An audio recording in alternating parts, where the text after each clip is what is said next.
So today we're going to make a survival kit. And a survival kit it's important to think about what your purpose is going to be. If you're going for a month-long trek across the Sahara Desert, your survival kit is going to look very different than if you're going on a day trip to Elk Island.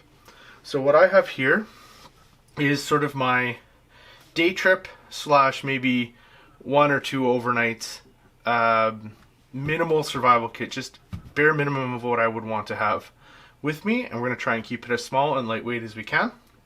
So I'll go through one by one. First things first, we'll take care of the first aid. Now if I'm going on a long backpacking trip, I'm going to pack a first aid kit with lots and lots of different stuff. But for a day trip, especially when I'm sort of within range of my vehicle, I'm only going to carry some minor stuff. So I love this Leukotape. It's like a really, really strong medical tape, and it's the same thing that's in like those elastoplast bandages. And you can buy it. It rolls like $15 or $20. So what I do is I take strips off and I attach it. This is a sticker paper that's had the stickers removed, like for labels, and I attach them like that. And then I'm going to take this and I'm actually just going to fold it up, and this can go in my kit, and I don't have to worry about it taking up much space, because this roll is pretty heavy, and so we don't need that. So I'm just going to tuck this away here. Second thing for first aid I'm going to bring is a couple of medications that I need. So I have my inhaler, I have my couple of pills for allergies, I have a few aspirin for any kind of pain, and then I have 2 diarrhea pills, just to make sure, you never want that hitting you when you're out in the woods. I also have a couple of alcohol wipes and a cotton ball, but the cotton ball is going to serve 2 purposes. It's going to be for fire making, or if we need it for first aid.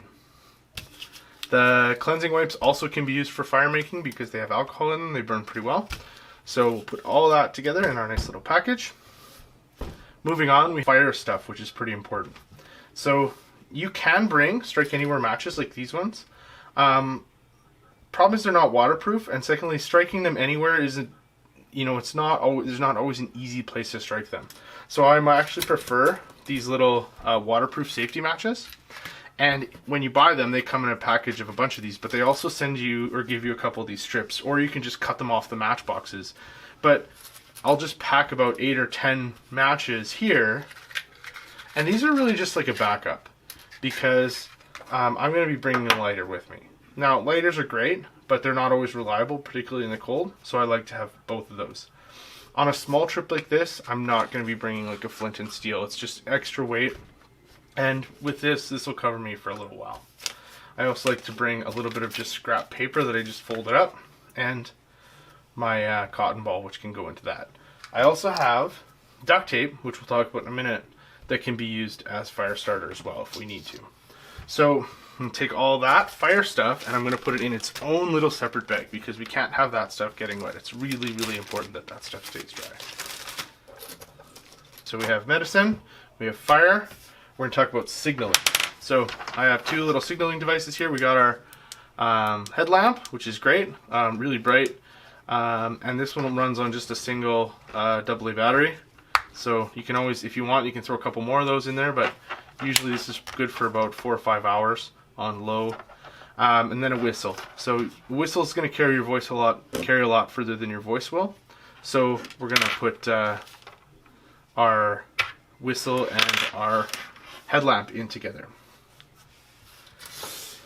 I like to bring a knife on the trip. Now, usually I'm going to bring like a hunting knife or something like that, but if this is just my backup kit, my emergency kit, I'm going to put in my Swiss Army knife here.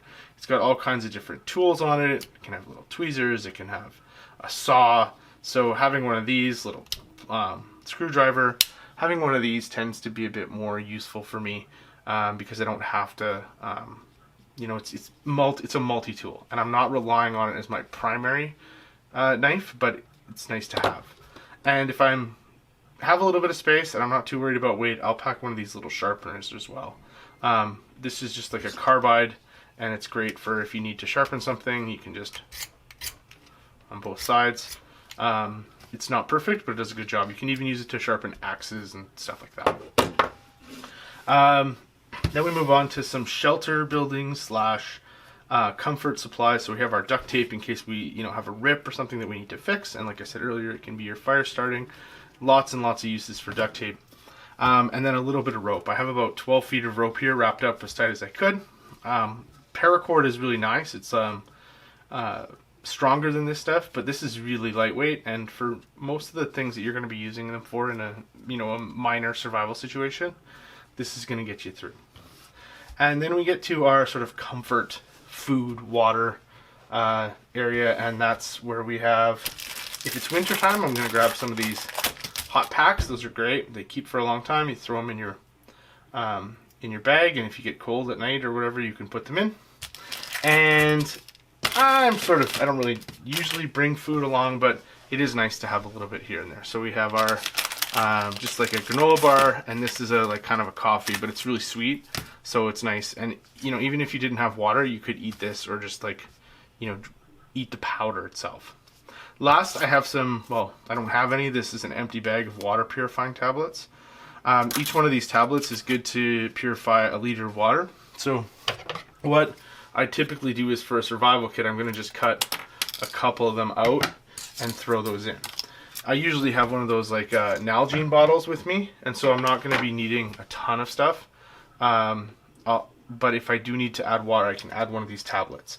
The other option is, if you have a metal cup like this, we can purify water by boiling in. So these are nice. They're a little heavy, so I'm not going to include this one in here. But I would, when I go out camping or when I go out hiking, I have one of those water bottles, and so I can purify any water that I put it in. That gives me 4 liters. That's enough for a couple days. So we're going to put everything together here in our little bag. If you want, you can always use multiple little bags. I just kind of make these kits so that I can quickly throw them in. I know what those pills are, so I'm just going to throw them in loose. But if you had a little bag, you could do that too. Throw my food in there, medicine, and we got a little survival kit that it's not going to be comfortable, but it's definitely going to be everything that you need to make it through an evening.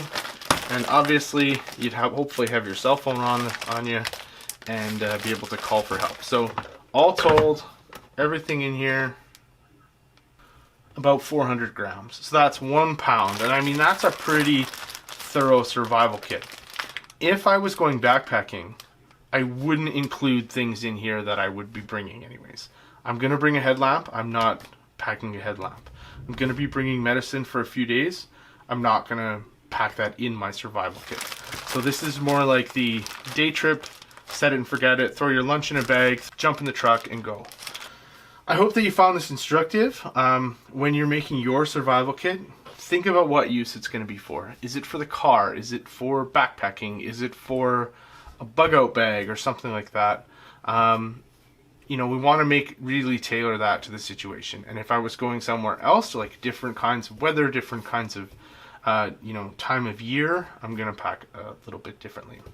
I hope you enjoyed that, and I'm looking forward to seeing your projects.